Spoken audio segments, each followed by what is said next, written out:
Bonjour, je vais donc ce matin terminer avec l'analyse de la loi de 1905 et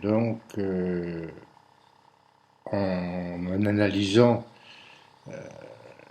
la manière dont elle a été mise en pratique très dans les années, même dans les semaines qui ont suivi sa promulgation.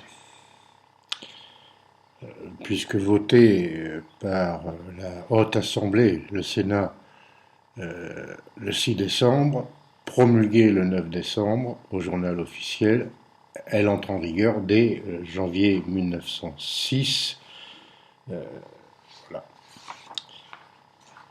Et qu'elle est rejetée par le Vatican dès le 11 février 1906, donc quasi en temps réel. Ce que je vous ai montré, et qui est quand même un élément décisif, c'est que le texte même de cette loi, que j'ai commencé à décortiquer, donc c'est pas une interprétation, hein, c'est une analyse fondée sur le texte, c'est une explication de texte.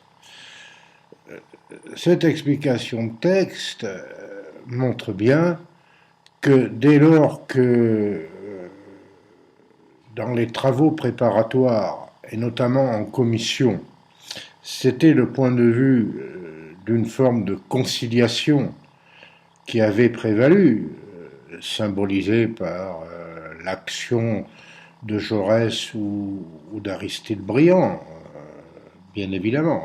Il y en a d'autres qui mériteraient d'être nommés dans ceux qui l'ont préparé, mais je n'ai pas le temps de rentrer dans ces détails-là. Le point central étant que dès lors que c'est une loi de liberté, et personne, à moins qu'il ne soit animé par des arrière-pensées non avouables, ne peut prétendre le contraire.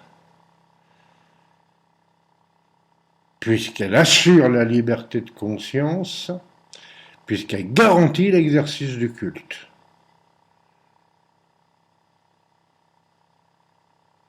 Et le fait que les associations cultuelles soient soumises aux conséquences de la loi sur les associations, la loi de 1901, n'est pas de nature à entraver cette liberté. Chacun est libre de croire ou de ne pas croire, mais il n'y a aucune espèce de raison pour que ceux qui croient en quelque chose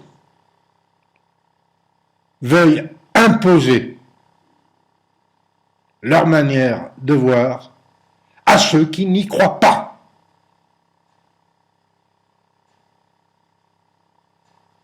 Et le simple principe fondateur de la République, l'égalité, liberté, égalité, fraternité, le principe donc d'égalité n'a pas à être bafoué au motif que l'on interdit à ceux qui croient de pouvoir dans la sphère publique en faire état.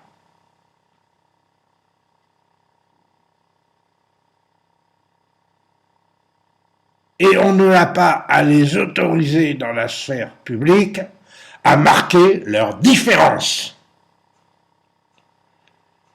de manière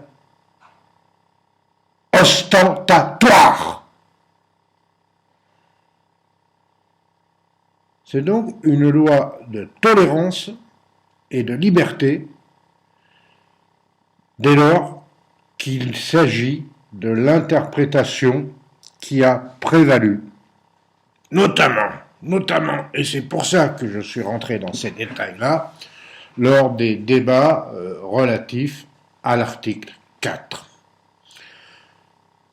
Et la loi tire un certain nombre de conséquences. Par exemple, l'article 35, dont je vous donne lecture, et je vous demande de bien l'écouter et de bien l'intégrer. Parce que là aussi, dans la perspective de concordance des temps, qui fait que j'accorde à cette constitution du modèle républicain un petit peu plus d'ampleur que ce que j'avais envisagé initialement, bien, tout simplement, il résonne d'une très grande et douloureuse actualité. Si un discours prononcé ou un écrit affiché ou distribué publiquement dans des lieux où s'exerce le culte contient une provocation directe à résister à l'exécution des lois ou aux actes légaux de l'autorité publique, ou s'il tend à soulever ou à armer une partie des citoyens contre les autres, le ministre du culte qui s'en sera rendu coupable sera puni d'un emprisonnement de 3 mois à 2 ans sans préjudice de peine de complicité dans le cas où la provocation aurait été suivie d'une sédition, révolte ou guerre civile. Comprenez-moi bien. Quand je dis la loi, rien que la loi, mais toute la loi, c'est que l'arsenal prévu, et notamment par cette loi de 1905, est simple et qu'il suffit de l'appliquer. Et que dès lors que l'on s'interroge sur la nécessité de la compléter ou d'autre chose, c'est tout simplement, probablement, parce que ceux qui s'interrogent n'ont pas le courage nécessaire à vouloir l'appliquer. Alors,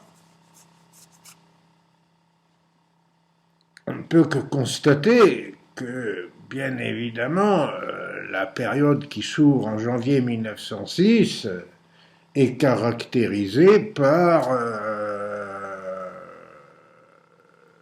une très grande tension quant à l'application de cette loi.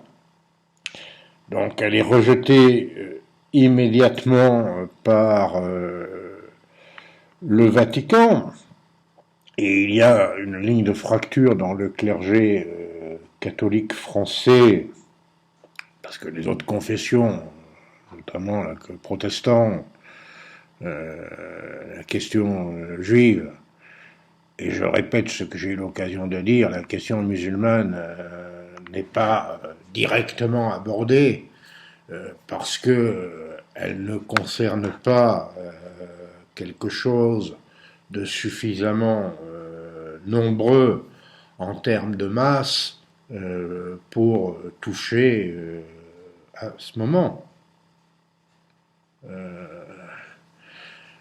Pour toucher une partie suffisamment significative de la population, outre l'empire colonial. Mais attendez, excusez-moi.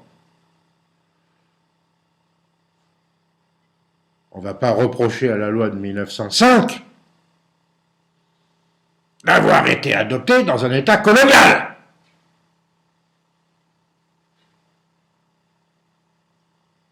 Merci.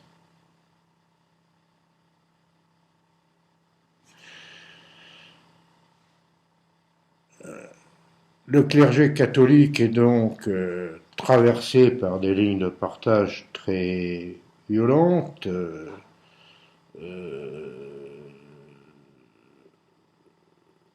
puisque le refus canonique des associations cultuelles au motif qu'elles seraient incompatibles avec l'organisation hiérarchique catholique et les fonctions ministérielles respectives des évêques, des curés qui en découlent, sont en effet mises en avant. Il y a par contre quelques éléments du clergé qui appuient la loi, je pense à Monseigneur Duchesne, mais c'est vrai que le clivage est très sensible, soutenu par jusqu'à une forme d'extrémisme anti-républicain autour de groupes qui se sont structurés comme l'Action française.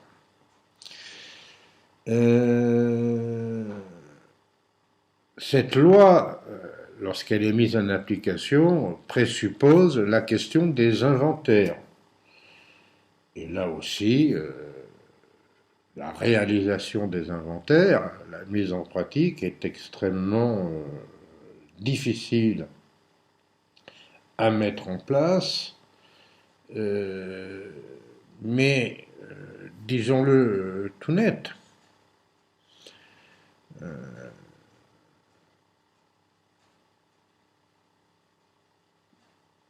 il y a une affaire il y a une arrière-pensée dans tout cela. Lorsque les milieux catholiques refusent la création des associations culturelles, cela entraîne le fait que les frais très élevés d'entretien, de réparation des édifices religieux qui préexistent à la loi de 1905, et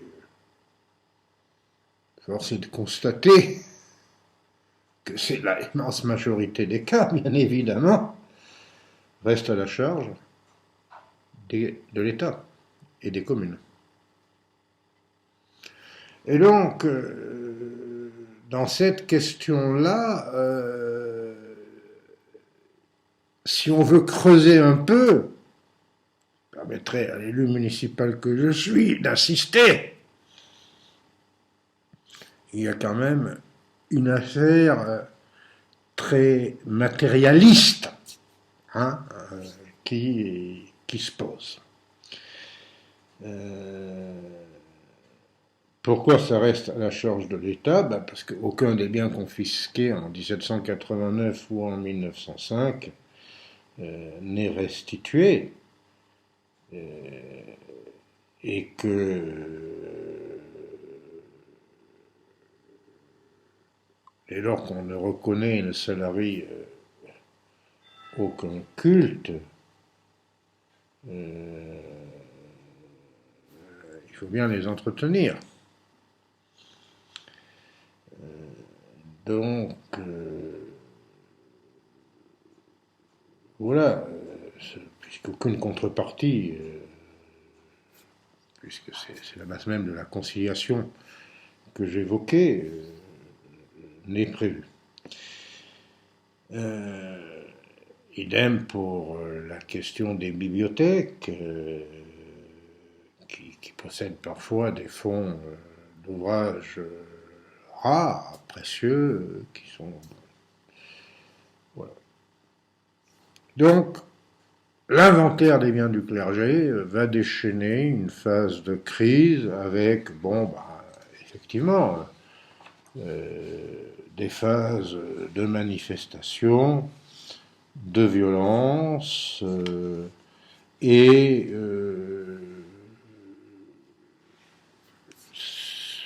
ça entraîne quelques morts. Donc c'est pas anecdotique comme événement.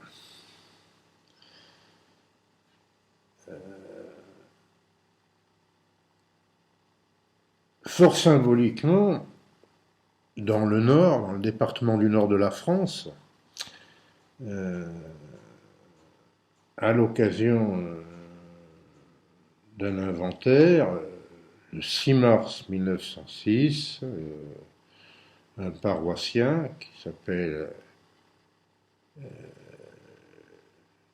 Géry, Guéry, je ne sais pas comment ça se prononce, G-E-R-Y, Guissel, est abattu au sein même, enfin dans l'église, et sur cette base-là, dès le lendemain, le gouvernement est renversé. Et donc, le 7 mars 1906, dans la tourmente que l'application des inventaires entraîne, mais quand on vote une loi, c'est pour l'appliquer et pour la respecter. Donc, dans la tourmente de ces inventaires, un nouveau gouvernement confié à Ferdinand Sarrien et qui surtout a pour ministre de l'Intérieur Georges Clemenceau.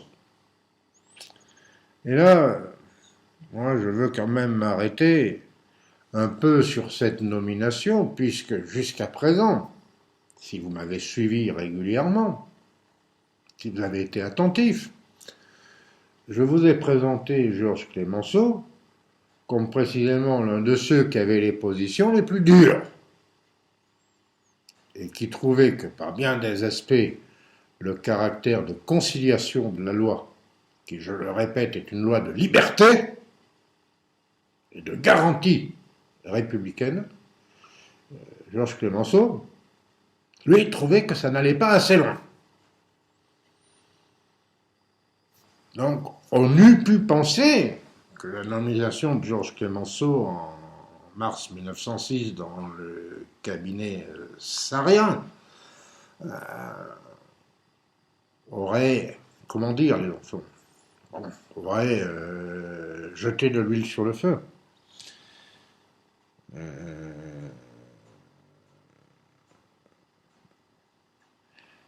Et Georges Clemenceau va faire preuve de ce qu'il est, peut-être par rapport à d'autres, c'est-à-dire un géant politique par rapport à des nains politiques. Des qualités d'homme d'État, tout simplement. Et Georges Clemenceau, immédiatement, dès mars 1906, donc dès sa nomination au ministère de l'Intérieur, va demander au préfet, par circulaire, à suspendre les opérations dans les cas où elles devraient se faire par la force. Et il est vrai qu'il ne restait plus que quelques 5000 lieux de culte à inventorier sur près de 68 000.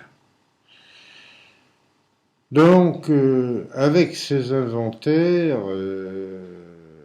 c'est le dernier épisode de ce bras de fer douloureux au prix de tensions, de conflits importants. Il faudra attendre 1924, le compromis trouvé entre le pape Pie XI et la République par l'intermédiaire de la création d'associations diocésaines pour obtenir un apaisement complet. Entre-temps, il se sera produit la Première Guerre mondiale et le fait que bon, les catholiques auront fait leur devoir. qui aussi contribuera très fortement à leur interaction complète. Mais si on revient au gouvernement de l'époque,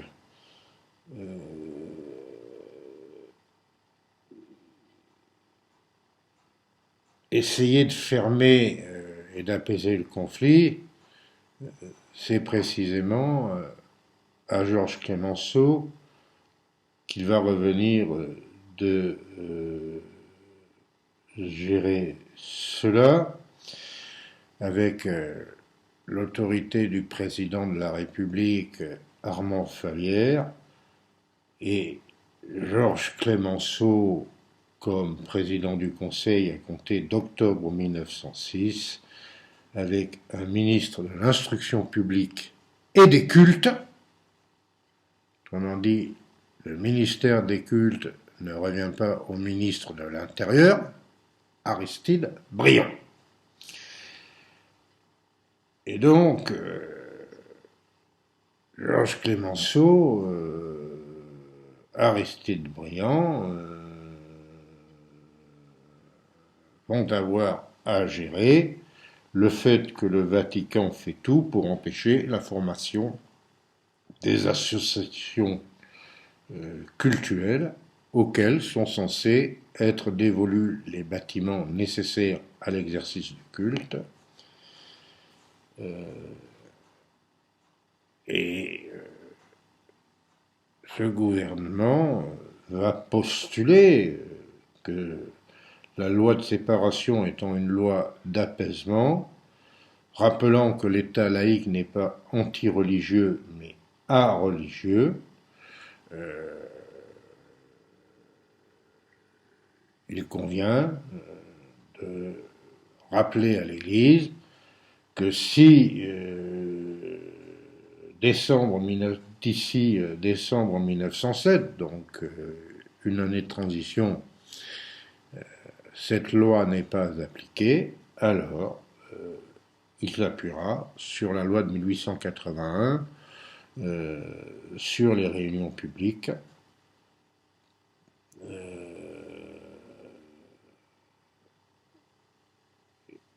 qui lui apparaît comme la seule possibilité de maintenir une pratique cultuelle avec, puisqu'on ne va pas le demander à chaque fois, une demande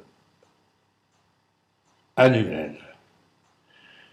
Et surtout, c'est le Conseil des ministres du 11 décembre 1906, il est précisé que, en cas de non-déclaration, les infractions seront constatées et sanctionnées. Dans ce cadre-là, on peut parler d'un véritable délit de messe. Et le principal prélat, la nonciature apostolique à Paris, Monseigneur Montagnini, est directement expulsé par le gouvernement.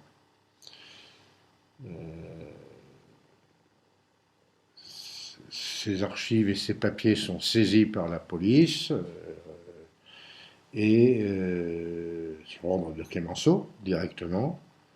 Et Clemenceau va engager une campagne publique contre les catholiques intransigeants. Donc, tous les bâtiments ecclésiastiques, évêchés, séminaires, presbytères sont mis sous séquestre. Et donc, le 21 décembre 1906, un nouveau débat parlementaire met en accusation le Vatican qui jette de l'huile sur le feu en préconisant l'intransigeance des catholiques et le refus d'appliquer la loi. d'où un texte complémentaire, celui du 2 janvier 1907, dans la perspective de rendre impossible la sortie de la légalité des catholiques, c'est-à-dire que l'État, les départements, les communes recouvrent à titre définitif la libre disposition des archevêchés, évêchés, presbytères, séminaires, avec suspension du versement de l'indemnité pour les prêtres non en règle avec la loi, et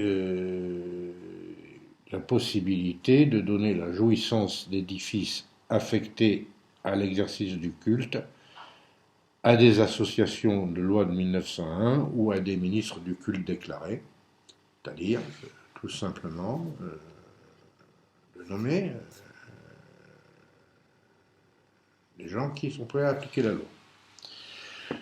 Évidemment, nouvelle dénonciation du pape, 6 janvier 1907, refus de la déclaration annuelle,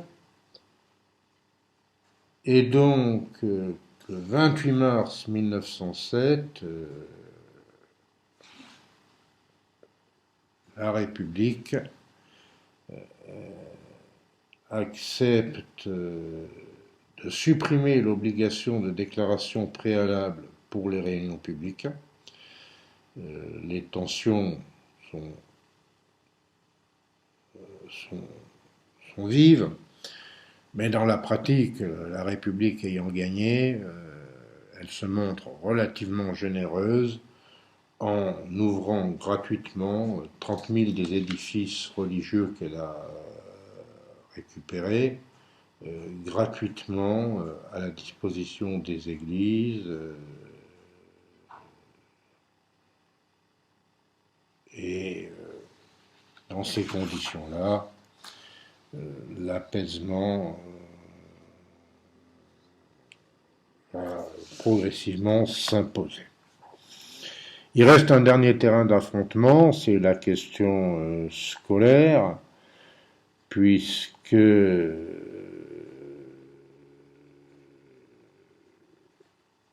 l'Église catholique va demeurer très hostile à l'école laïque, qui est devenue incontournable.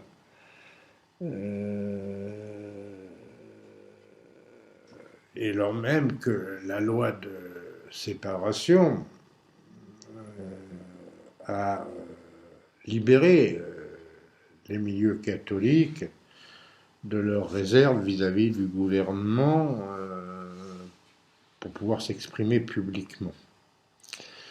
Et donc, ces milieux vont se livrer à une critique très virulente de la laïcité et de l'irreligion dans les écoles publiques.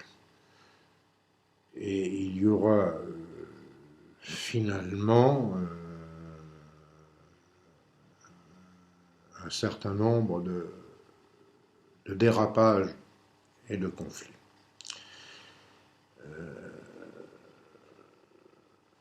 C'est une véritable guerre scolaire qui débute avec l'affaire Morisot en 1907. Morisot est un instituteur qui tient notamment des propos anti-religieux et qui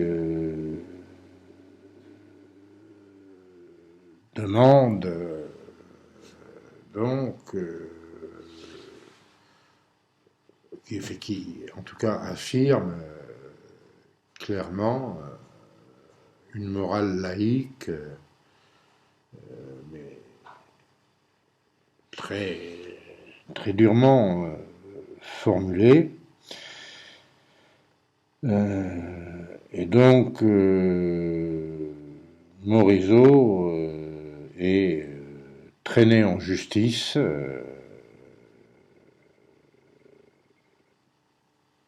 alors même que la question de savoir si c'est l'administration qui doit juger du propos d'un enseignant,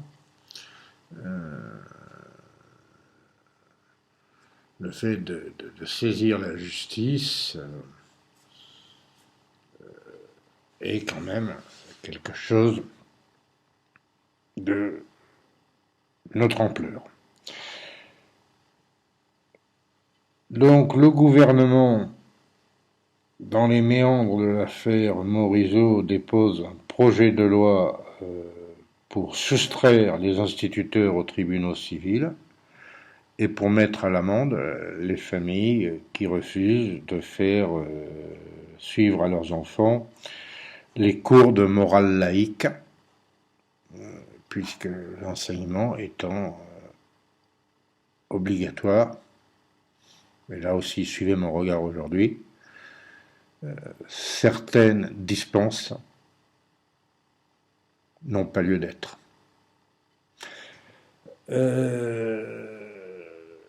Et là, la position des catholiques est immédiate. C'est le refus de souscrire, c'est formulé en septembre 1908, à la nouvelle loi que je viens de vous décrire, et en septembre 1909, c'est le rejet de la neutralité scolaire prononcée par les catholiques qui affirment la préférence donnée à ce qu'ils appellent l'école libre, la condamnation d'une quinzaine de manuels scolaires et leur contenu. Excusez-moi, je le dis très simplement, comme je l'ai dit à plusieurs occasions déjà, et cela ponctuera ce chapitre sur la loi de laïcité, séparation comme affirmation du modèle républicain. Ce n'est pas la formulation de vérités non scientifiques et alternatives au nom d'une quelconque religion qui permet de définir la liberté. Parler d'école libre est un hold-up intellectuel. Voilà, je vous souhaite une bonne journée et nous aborderons notre série de problématiques la prochaine fois.